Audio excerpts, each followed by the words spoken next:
Hey, and welcome back to the channel. If this is the first time you have been here, thank you for joining me. Please do hit the subscribe and like button. If you are returning, let's talk about pacing for the marathon. So picture this. You are floating through those first 10 kilometers of the marathon, crowd behind you, watch telling you that you are 10 seconds per mile or kilometer ahead of schedule, and you feel like Superman or Superwoman, an absolute hero. Fast forward 90 minutes and every stride you take is treacle. The watch is howling at you and runners are streaming past. That PB that you trained for has slipped away literally before your eyes in real time. Now, if that story feels personal and you feel seen, stay with me, because by the end of this video, you will have a pacing strategy that keeps the wheels on all the way to the finish line. So, first of all, why does marathon pacing matter? On paper, pacing looks easy. You know, everybody says, just negative split. Think about it. Let's say your GPS is spitting out your pace, your heart rate, even power metrics. You know, if you're wearing a stride meter, every second you are getting hammered by data. Yet data has not solved the age-old problem of most marathoners, runners in general, starting too fast and crumbling later on. There is actually large-scale research that backs this up. In 2023, there was an analysis of tens of thousands of marathon finishers, and faster runners held remarkably even splits, whereas mid-packers showed wild oscillations and paid for every surge that they made early on in the race, later in the race. So there was another study that was published, I forget what the publication was, but it was actually this year, and it confirmed that recreational runners who kept a steady tempo throughout the race not only finished quicker, but also reported fewer post-race overuse niggles. So even pacing, it's not always glamorous, but it does win. It wins. So what actually goes wrong when we start out too fast? Let's translate a little bit of that science into human being terms, because we're not lab rats. Let's make it human. So when you surge off the start line, you know, that excitement of race day, carbohydrate use skyrockets.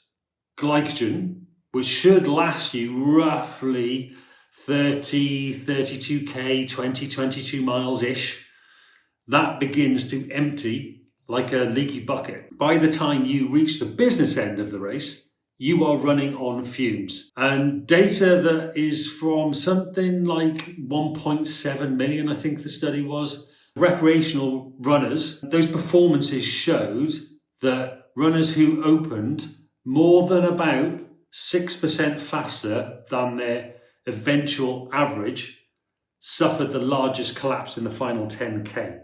So what happened in the beginning directly translated into what happened at the end for them. Excessive early intensity accelerates glycogen drain. This is going to force you into that death march long before the finish line. Remember that you cannot bank seconds that you do not possess. That whole, I've banked time, I've banked, 4 or 5 minutes in the first 10k will bite you in the ass. You will not only fade 5-10 minutes in the final. You might fade something more like 20-30 minutes. So that banking that you've done doesn't pay the interest. So where most runners slip up, imagine these 3 scenes. Let's do 3. So scene 1, a runner gets carried away like London by the downhill start, because it is a bit of a downhill start. The roar of the spectators. Heart rate starts already soaring 5-10 beats per higher than they had planned by that 3rd kilometre, that 2nd mile in, and she never quite drags it back. Scene number 2. Another athlete insists on overtaking every pack that forms, gets annoyed with the people that have maybe started in a corral that is not where they should have started. And they go in burst. Every pack that forms, every runner that gets in their way, they weaving around and charging through. Each time they do that, it is a match that they can never relight in the final stages. Final one, scene 3, the watch-obsessed runner that stares at the screen so intently, constantly looking at that data, he never really notices that his breathing is growing shallow and more choppy. Those internal signals are being drowned out by that external noise. The same outcome for all 3 of those scenarios, the same outcome every time. They have a heroic first half and a heartbreaking fade in the second half. Let's talk about some external tools versus those internal sensations. You know, we live in a golden age of gadgets. You know, I've just bought the brand new Phoenix 8. Great. You know, we live in that golden age of gadgets. GPS, power meters, you know, paces. In fact, on the track, you can see the track now has lights that tells them if they're up to world record pace. But in the marathon world, the best marathoners balance those numbers with what their body is telling them. There was a 2017 experiment that asked trained athletes to follow a designated pacer. Okay, it was on the track, but it was over 1,600 meters, so a mile. And the runners still tweaked their speed based on their perceived exertion rather than blindly locking on to that rabbit. There's also reviews in the sports medicine journals that describe pacing as a rolling decision-making loop. Your brain constantly weighing that external data against what is going on internally? What is that internal status? And what is the remaining distance? So here is the mantra that I use. I give it to my athletes too. Use your watch as an alert, not a dictator.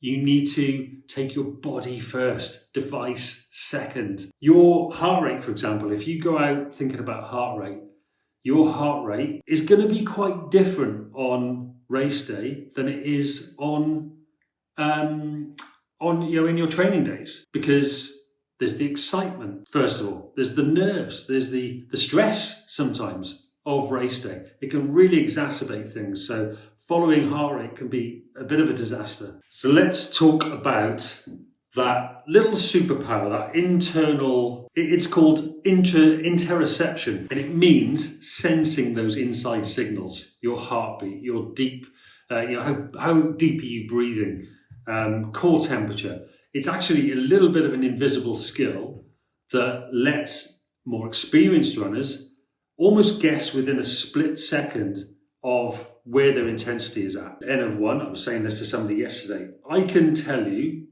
pretty much what my heart rate is going to be within 2 or 3 beats per minute, purely based on how I'm breathing. And that's taken years to get to that level. There was actually some neuroscientists that compared long distance runners with sprinters, and they found that endurance athletes over time process internal cues more sharply.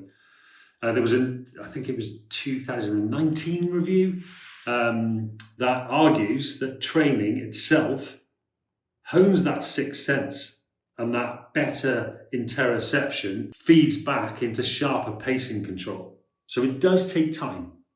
Not, if you're relatively new to training, if you're relatively new to the marathon, if you're relatively new to running in general, don't panic. It will take time. But the lesson here is that you can train your inner metronome, just like you would train your quads, for example. How to train that pacing skill? Progressive long runs are a great one to have on the menu. So here's an example. It might be, later on in the plan, running 20 miles. You cruise that opening 10 at roughly 25, 30, maybe even 40 to 45 seconds slower than your goal marathon pace. Float the next 5 at goal pace, and then save the last 5 for a gentle squeeze, finishing a few seconds, maybe 10 seconds quicker than your goal pace. That descending rhythm ingrains patience early and controlled aggression late on in the run. I use progression runs lows in my training. It can take the form of long progression runs like I've just mentioned. It could mean shorter runs during the week where you start off easy. A classic one that I give to my athletes and that I give to myself is I'll start off with 1K easy, and then gradually every kilometre over the course of 8, 9, 10, up to 12, maybe up to 15 as a maximum for a midweek session, finishing very hard, like, that last kilometre is, you are burning. But it teaches you to go to the well late on in a run and to start off conservatively and build into your run. Watch-free segments come next. I hear you all, if it's not on Strava, it doesn't count. Bollocks. Now, you can go watch-free. I was actually talking to one of my athletes yesterday who's actually going to put a bit of tape over his watch for a race that he's doing this weekend.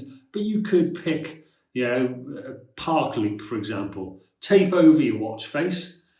Run 2 stretches of 3 kilometres each of what you believe is marathon effort. Only after both blocks do you then look at the data. The first time gap between your perceived and actual pace might be massive.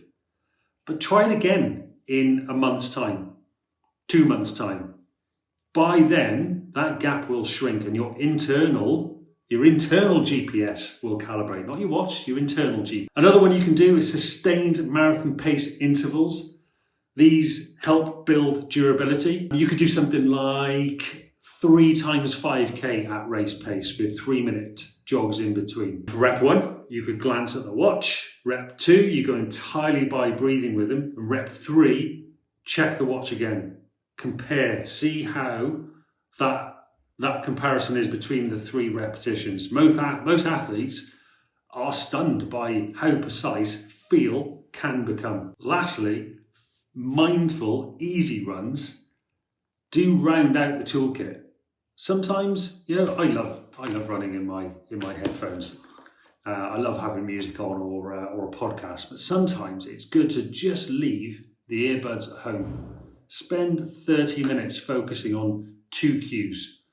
The softness of your foot strike and whether you're breathing through the nose or the mouth, or how deep are you breathing is probably a better one. How far down into your lungs are you getting? That quiet practice wires some of those sensations into that long-term memory. Use the tech smartly, not blindly. Technology is still your ally if you wield it wisely. Set a range instead of a single magic number. When I'm programming for myself and my athletes, I don't give them an exact number to run at. Even if it's their goal pace. So let's say somebody's wanting to do a sub-3 marathon. I don't say to them, let's do 6:52 per mile. I say to them, let's do between 7 and 6:40. This little band absorbs those small hills or wind pockets, or if they're just not quite feeling up to it that day, it might be that on that particular day that actually, we're starting to see some of those adaptations that we're looking for. They're starting to bed in and they're feeling really good for it. Heart rate. It can be helpful if you use heart rate trend instead of absolute beats. Like, don't panic if you are a few beats per minute over what you would be expecting. Ease off a little bit. It's fine. Don't panic. What we're looking for is what was the overall average? What was the overall average beats per minute for that entire rep or the entire run itself? Okay, let's talk a little bit more about race day itself. So this is the kind of, I hate the word blueprint, but let's use it anyway. Kilometers 0 to 5. Hold back.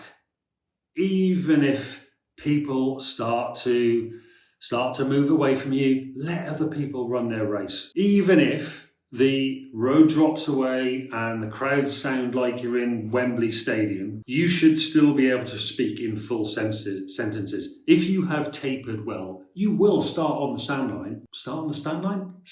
start line, feeling amazing. And you will feel like you want to go a little bit faster, but stay on plan. If you have nailed your training and you really know what time goal you're going for, stick with it. Don't go, oh, I'm feeling super fresh today, I'm going to whack an extra 20 seconds per mile off my target time because I reckon I can run much faster. It may well bite you in the ass. So stick with it for that first 5K. You don't have to go out easy pace, but certainly go out conservatively. Really keep it dialed back. I said it earlier, what happens in that first 5 to 10K directly impacts what happens in the final 5 to 10K. Kilometers 5, 10 to say 25, you want to settle into that infinite cruise, that cadence. It feels metronomic.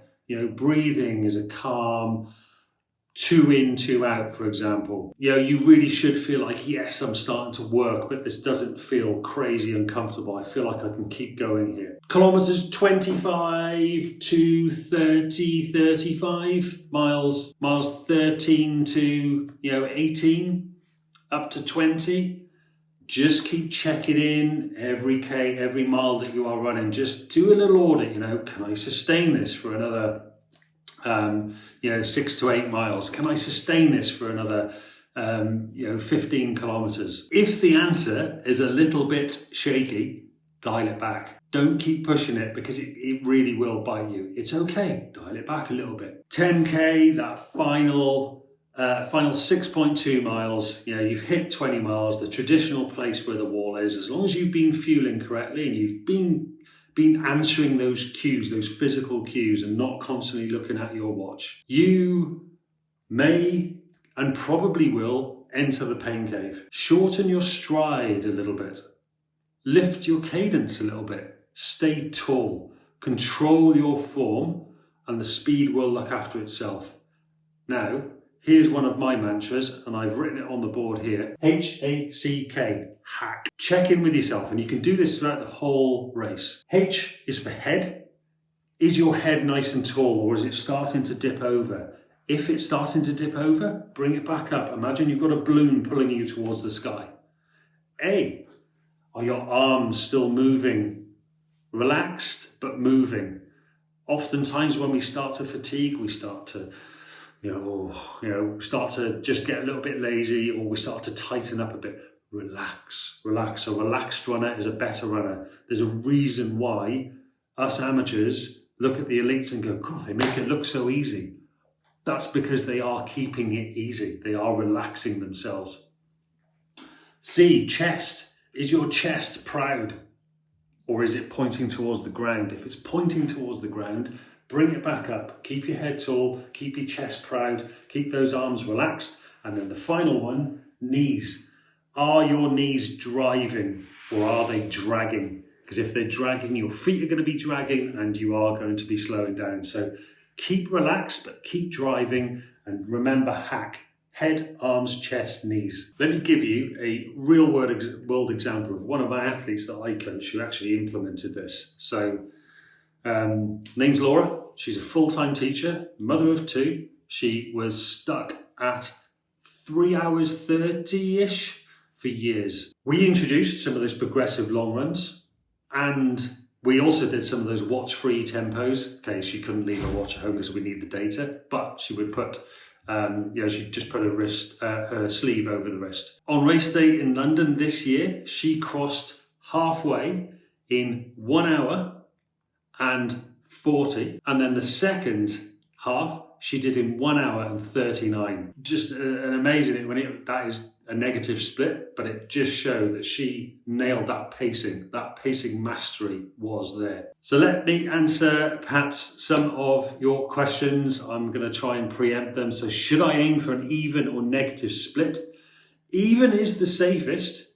A mild negative split, like Laura that I coach, is fine if the conditions cooperate and if you cooperate too. Remember, keeping yourself calm in that first half is going to pay you back in the second. I have big hills at the end. Should I bank time? No. As long as the hills aren't like crazy steep descents, recover that time on later downhills or on the flats. Early banking, usually it just doesn't pay off. It doesn't. Simple as that. We say, don't bank time, just don't do it. Here's a classic one. Should I stick to the official pacer? Only if you've practiced running on someone else's rhythm. And also, I'm not a big fan of following pacers. Unfortunately, sometimes, in fact, a lot of the time, they don't quite get it right. And if you are putting your marathon dream in the hands of a volunteer and they don't get it right, then you might be setting yourself up for missing out on something you were perfectly capable of. Would perceived effort be accurate in a noisy mass start? Yes. Once you've trained it, that external noise, yes, it does lift arousal, but breathing and foot strike sensations will remain reliable anchors. Like I said, once you are trained, if you are in touch with your breathing, with how you feel, then it will be a reliable anchor. Here's a little bit of homework for you. So this week, why don't you schedule one run with the watch face covered? Guess your average pace before looking, and then 2 weeks time, so in a fortnight, run that same run, but run it in a fortnight, run the same run with it covered and see how close you were. Another one that you can do is write a pacing mantra. Mine is hack, relax those shoulders, lock in the cadence, trust the clock. But keep checking it with yourself. Repeat it every 5 kilometers on race day. So smart pacing isn't just talent. It is a trainable blend of physiology and psychology, and maybe a little dash of technology too. Dial it in and you will unlock those performances that just going out and doing mileage can't touch. Hopefully you found this valuable. Please do hit subscribe, maybe tag a mate in who always dies off at the end. Practice your pacing and let me know about your pacing war stories in the comments.